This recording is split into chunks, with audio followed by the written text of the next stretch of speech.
যদিও আমরা বড় দুর্বল ঈমানওয়ালা মানুষ, এজন্য শয়তান খুব সহজে আমাদেরকে কাবু করতে সক্ষম হয়। সামান্যতেই আমরা একেবারে নড়বড়ে অবস্থায় চলে যাই। যেহেতু আমাদের ঈমানটা নড়বড়ে অবস্থার ঈমান, সেই মজবুত ঈমানের অধিকারী তো আমরা হতে পারি নাই। কেমন যেন ওই কচু পাতার পানির মতো টলমলে একটা অবস্থা আমাদের ঈমানের। এখন আছে তো, একটু পরে হয়তো চলে গেছে। হ্যাঁ, এই জন্য এই ঈমানের ক্ষেত্রে সবর দরকার, আল্লাহর প্রশংসা আদায়ের ক্ষেত্রে সবর দরকার।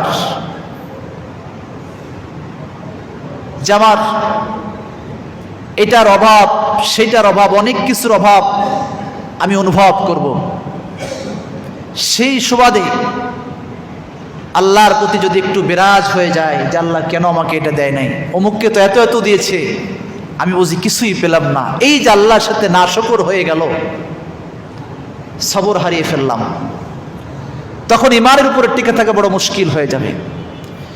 এজন্য কখনোই নিজেকে সে সমস্ত মানুষের সামনে দাঁড় করাবো না যাদেরকে আল্লাহ তাআলা আমার চাইতে বেশি দিয়েছেন। তাদের সাথে কখনো নিজেকে তুলনা করব না যাদেরকে আল্লাহ তাআলা আমার চাইতে বেশি দিয়েছেন। বরং আমি যা পেয়েছি, আল্লাহ আমাকে যা দিয়েছেন, অনেককেই সেটা দেন নাই। আমাকে যদি দাঁড় করাতে হয় তাদের সামনে দাঁড় করাতে পারি যে আমি এখন সুস্থ আছি। অনেক মানুষ এখন এতটাই অসুস্থ, বিশেষ করে বর্তমান সময় প্রত্যেক ঘরে ঘরে জ্বর, বিছানা থেকে উঠতে পারে না, মাথা তুলতে পারে না, মাথা ঘুরে পড়ে যায়। তো তাদের চাইতে তো আমি ভালো আছি, আমি হেঁটে হেঁটে সুস্থ অবস্থায় মসজিদে আসতে পেরেছি। কি বলেন, এই সুস্থতা দান করেছেন কে? এই জন্য নিজেকে সবসময় তাদের সামনে দাঁড় করানো যারা আমার চাইতে অধ অবস্থানে, নিম্ন অবস্থানে রয়েছে। একদিন হজরতে আল্লামা শেখ সাদি রহমতুল্লাহি আলাইহি, বড় বুজুর্গ শায়ের ছিলেন, আলেম ছিলেন। উনি কোনো এক প্রোগ্রামে যাবেন, বিশেষ একটা অনুষ্ঠানে যাবেন।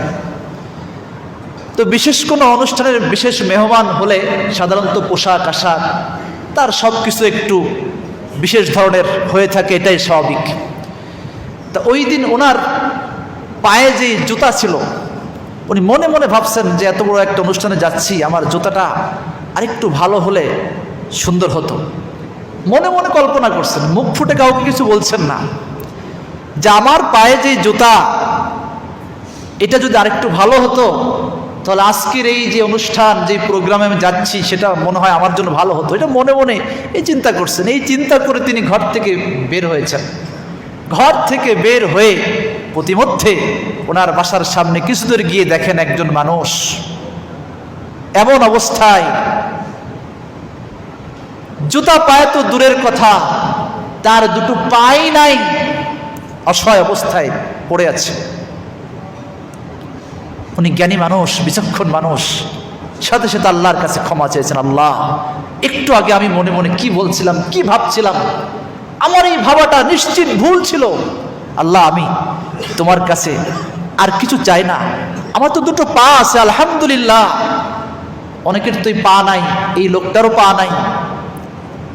এজন্য নিজেকে সবসময় তাদের সামনে চিন্তা করা, তাদের সামনে দাঁড় করানো যারা আমার চাইতে আরো অধ অবস্থানে রয়েছে। এর বিপরীতটা করা মানে হলো শয়তানের ধোঁকায় পড়ে যাওয়া।